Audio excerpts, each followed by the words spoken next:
உங்களுக்கு சக்தி வேண்டுமா? உங்கள் வாழ்க்கையில் முன்னேறக்கு சக்தி வேண்டுமா? அப்படிங்கிறது தான் இன்னைக்கு தன்னம்பிக்கை பதிவு செய்கிறேன். வாருங்கள். ஒவ்வொரு வாரமும் ஒரு தன்னம்பிக்கை ரகசியத்தை உங்களுக்காக பகிர்ந்து கொண்டுட்டு இருக்கேன்.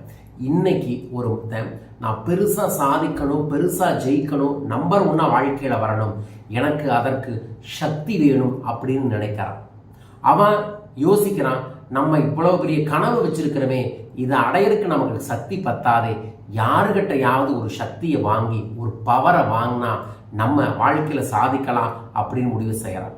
முடிவு செஞ்ச உடனேயே எல்லா இளைஞர்களும் முதலாக அந்த கேள்வியை நம்ம ஏதாவது ஒரு சந்தேகமோ ஒரு விஷயமோ நமக்கு தோணுன முதலாக கேட்குற கேள்வி யார்கிட்டயா இருக்கும்? அம்மாவட்ட தான் இருக்கும். போய் அவங்க அம்மாட்ட கேட்குறான், அம்மா எனக்கு சக்தி கொடுமா, என் கனவெல்லாம் என்னென்னு உனக்கு தெரியுமில்ல? ஆமாம் தம்பி, நல்லாவே தெரியுமே அப்படிங்கிறாங்க. அப்போனா எனக்கு சக்தி கொடுமா அந்த கனவை அடைகிறதுக்கு. இந்த வயசில் எங்கிட்ட அந்த சக்தி இல்லை தம்பி அப்படின்னு சொல்கிறாங்க. அவனுக்கு ரொம்ப அப்செட் ஆகிட்டான். ஆல்ரெடி டிமோட்டிவேட்டடாக இருக்கான், மறுபடியும் அப்செட் ஆகிட்டான். அதற்கப்புறம் தனது சீனியர் நண்பர்கள்கிட்ட கேட்குறாங்க, நான் இப்படி சாதிக்கணும் வாழ்க்கையில், எனக்கு சக்தி தாங்கன்னா, எனக்கு ஓடுறதுக்கே நேரமத்தில் உனக்கு எப்படி நான் சக்தி கொடுப்பேன் அப்படின்னு அவங்களும் பதில் சொல்கிறாங்க.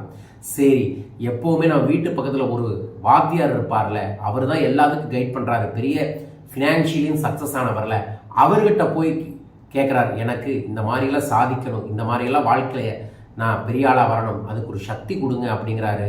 அதுக்கெல்லாம் வாய்ப்பு இல்லை தம்பி, நான் உனக்கு கொடுத்துட்டேன், நான் என்ன பண்ணுறது அப்படின்னு அவரும் மேம்பாக்கா சொல்கிறார். ரொம்ப வருத்தத்தோட வீடு திரும்பி வராங்க. அப்போ ஒரு ஞானியை பார்க்குறாரு, ஒரு குருவை பார்க்குறாரு. அந்த குருவட்ட கேட்குறாரு, நான் இப்படிலாம் சாதிக்கணும்னு நினைக்கிறேன், எனக்கு வழிகாட்டுறதுக்கு யாருமே இல்லை, வழிகாட்டணும் அப்படின்னு கேட்டாவே எல்லாரும் ஓடிடுறாங்க, நான் என்னங்க பண்ணுறது அப்படின்னு அந்த குருவட்ட கேட்குறாரு. உடனே குரு சொல்கிறாரு, உன்னை முன்னேற்ற இந்த உலகத்தில் ஒரே ஒரு சக்தி தான் இருக்குது, அந்த சக்தியை பற்றி நான் சொல்கிறட்டா அப்படின்னு கேட்குறாரு. சொல்லுங்க குருஜி, இதைத்தான் நான் பல நாளாக தேடிட்டு இருக்கேன் அப்படிங்கிறார். உடனே அந்த குரு சொல்கிறாரு, உன் வாழ்வில் இருக்கக்கூடிய கனவை அடைய, உன் வாழ்வில் இருக்கக்கூடிய பிரச்சனையை தீர்க்க, உன் லட்சியத்தை நீ அடைய ஒரே ஒருத்தரை மட்டும் நீ கவனி, நீ வாழ்வில் முன்னேறுவாய், அந்த ஒருவன் நீதான் என்றார்கள்.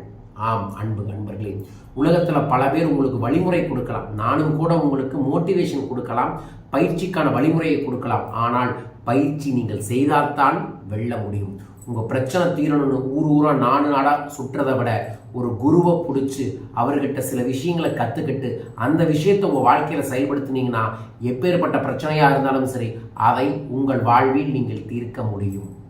ஸோ இதையை புரிஞ்சுக்கிட்டு பிரச்சனைன்னு புலம்பிக்கிட்டு தேவையில்லாத நபர்கள்ட்ட கேட்குறத விட ஒரு நல்ல குருவை பிடிங்க, அவர் சொல்லித்தரக்கூடிய விஷயத்தை பயிற்சி செய்யுங்க, அதற்கப்புறம் நம்பிக்கையாக உங்கள் மீது நம்பிக்கையை வச்சு அதை செயல்படுத்துங்க, உங்கள் வாழ்வில் வெற்றி பெறுவீர்கள்.